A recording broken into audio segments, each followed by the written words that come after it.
What if I told you that in the span of a single week, the Buffalo Bills lost a player they never truly had and gained a shot at landing the most dominant run-stuffing force in the entire NFL?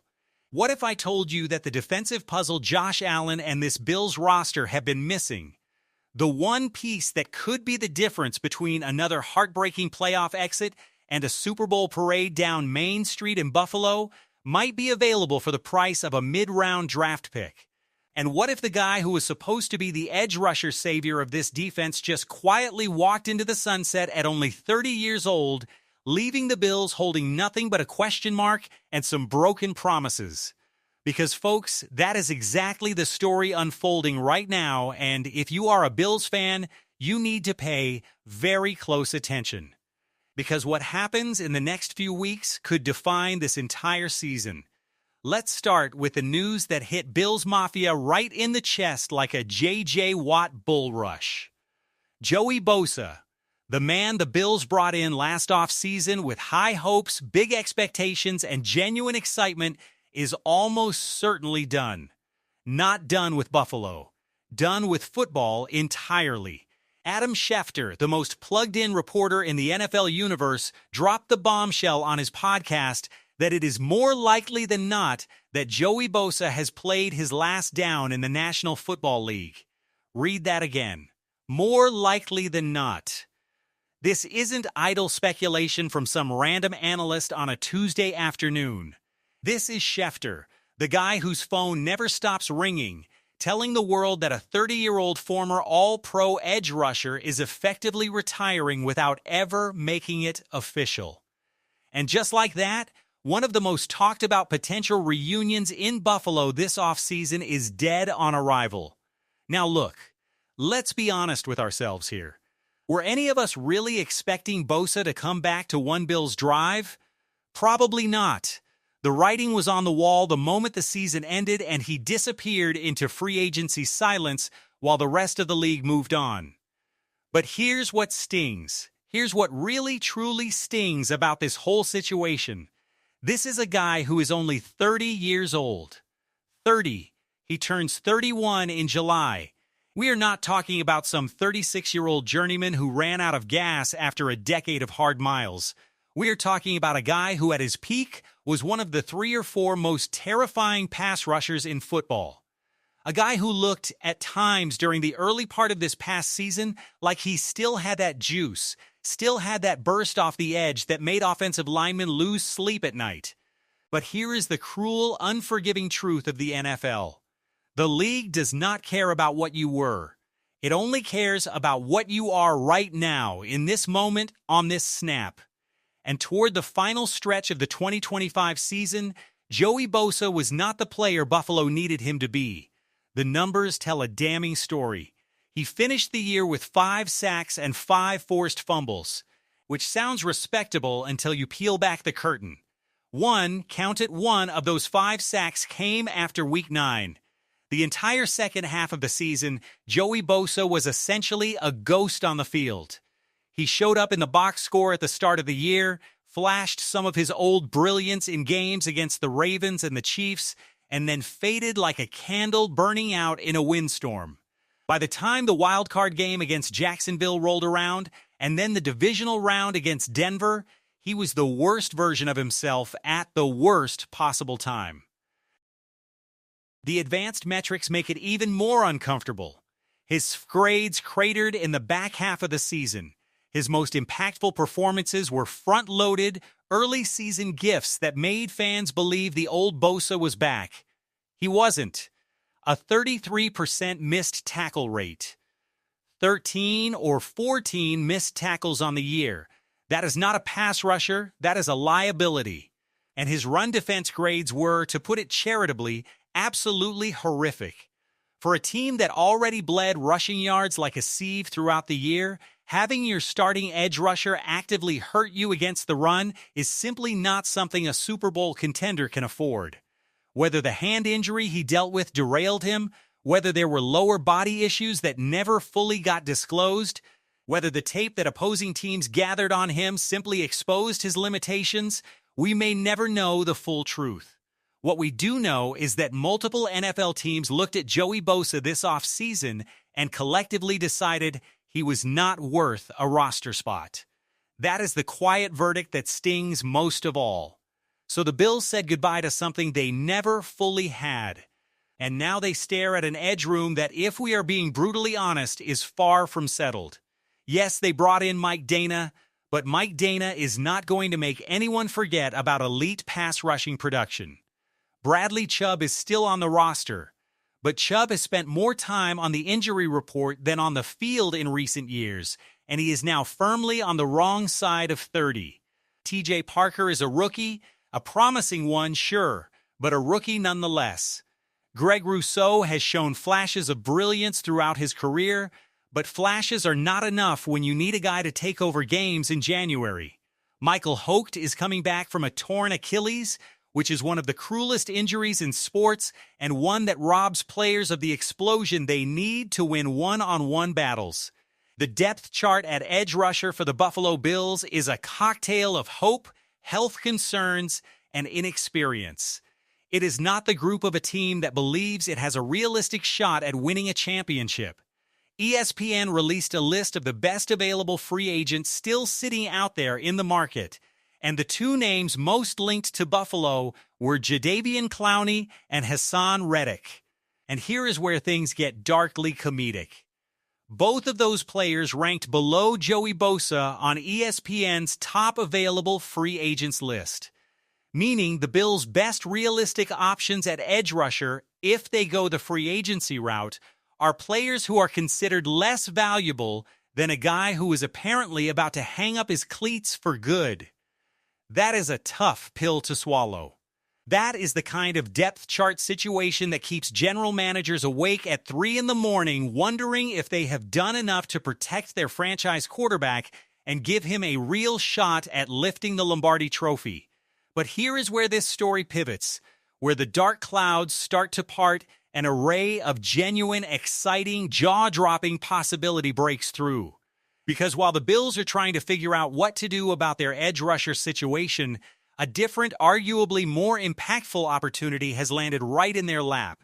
And this opportunity comes with a name that strikes fear into the hearts of every running back who has ever tried to find a crease between the tackles. Ladies and gentlemen, we are talking about Vita Vea. If you follow the NFL with any seriousness, you already know what Vea means on a football field. But just in case there is any doubt, let us lay it out in plain terms. Since Vita Vea became a full-time starter for the Tampa Bay Buccaneers back in 2019, Tampa Bay has boasted the NFL's single best run defense over that entire span. Not top 5, not top 3, the best.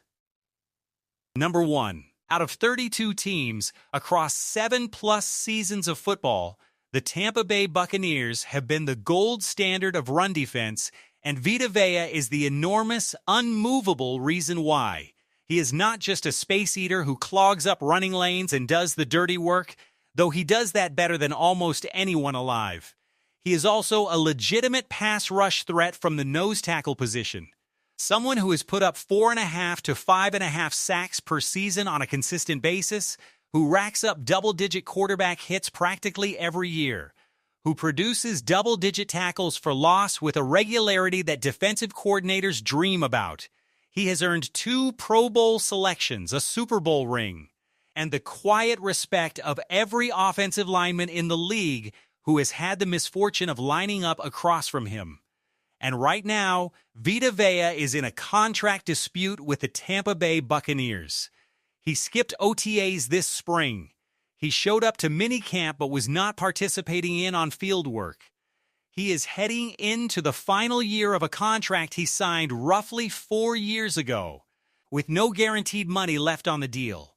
The Buccaneers just added Ruben Bain and brought in some new faces along the defensive line, so the dynamic in Tampa has shifted. When your franchise cornerstone is not suiting up for practice while the rest of the new guys are out there building chemistry, that is not just a contract squabble, that is a signal. That is a player telling the organization something has to change, whether it is a new deal or a new address. NFL Network insider Mike Garofalo confirmed exactly what the situation was, stating that Villa's absence from activities is tied directly to his contract situation as he enters that final year of his deal with nothing guaranteed. Here is why that matters so much for the Buffalo Bills. When a player is in the final year with no guaranteed money, the trade value drops dramatically.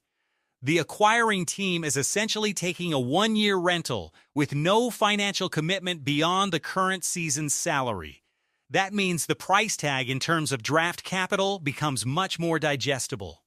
Josh Chrysler over at the Pewter Plank, a well-respected Buccaneers fan network, broke it down clearly when he listed Buffalo as the top trade destination for Villa.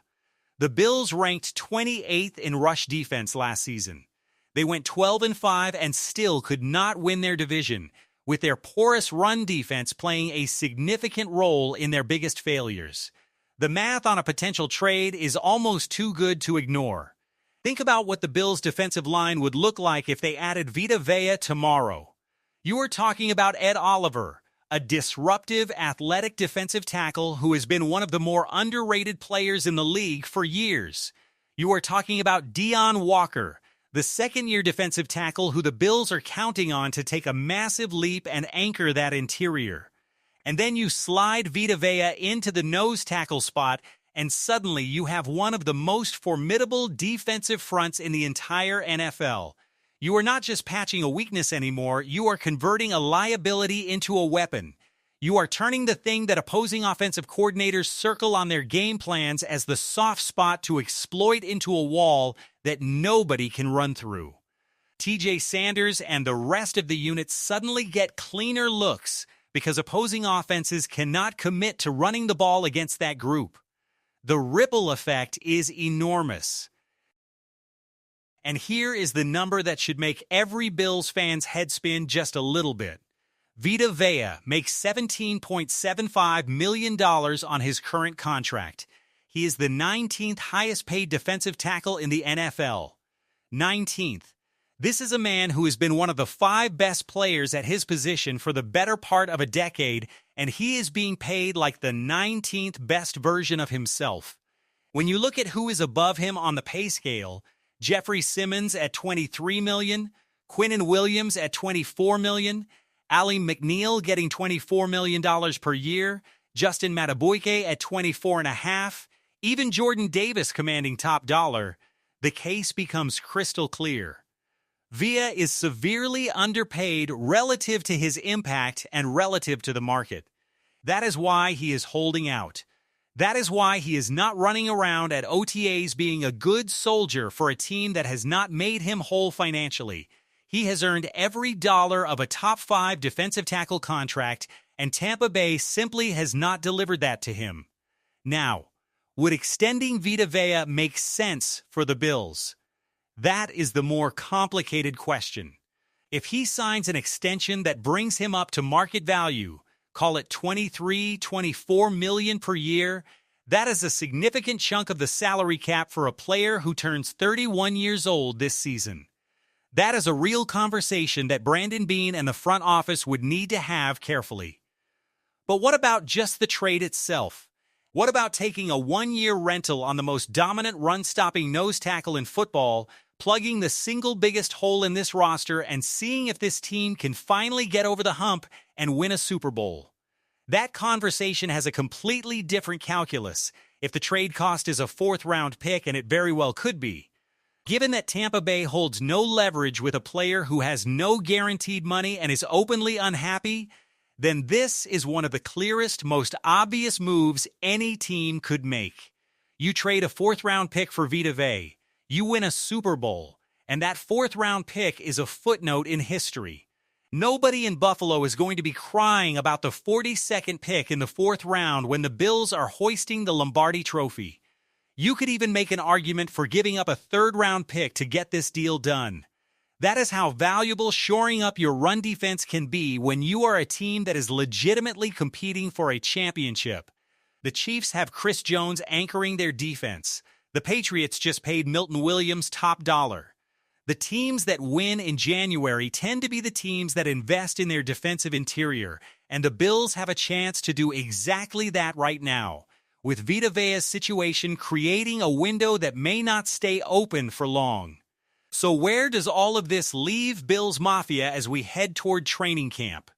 The Joey Bosa chapter of this story is almost certainly closed, and honestly, as disappointing as that is, the Bills are better served moving forward without waiting around for a reunion that was never going to happen. The Edge Room has concerns, but the Bills are not walking into the season completely naked at that position. What matters infinitely more, is what happens on the interior of that defensive line. If this team can trade for Vita Vea at a reasonable cost, the Bills become legitimate Super Bowl favorites with a defense that can match up with anyone in the conference. If they stand pat, they risk going through another season where opposing teams simply run the football down their throats in January and end their season before spring arrives. The opportunity is sitting right there. The price is reasonable. The need is undeniable. The only question left is whether the Buffalo Bills are willing to make the bold move that separates the teams that talk about winning Super Bowls from the teams that actually go out and do it. Bills Mafia has waited long enough. The roster is built. The quarterback is in his prime. The window is open. All it takes is one more piece, and right now, that piece is sitting in Tampa Bay, skipping OTAs and waiting for someone to give him the respect he deserves. This is the moment. This is the move. And if you truly believe this is the year the Buffalo Bills finish the job and bring a Super Bowl championship home, then smash that like button right now and let the universe know you are locked in with this team. Drop a T in the comments if you want the Bills to make the trade for Vita Vea, a P if you think they should pass.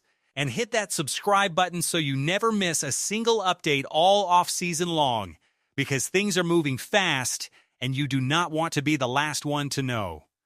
Let's go, Buffalo. It is time to finish what we started.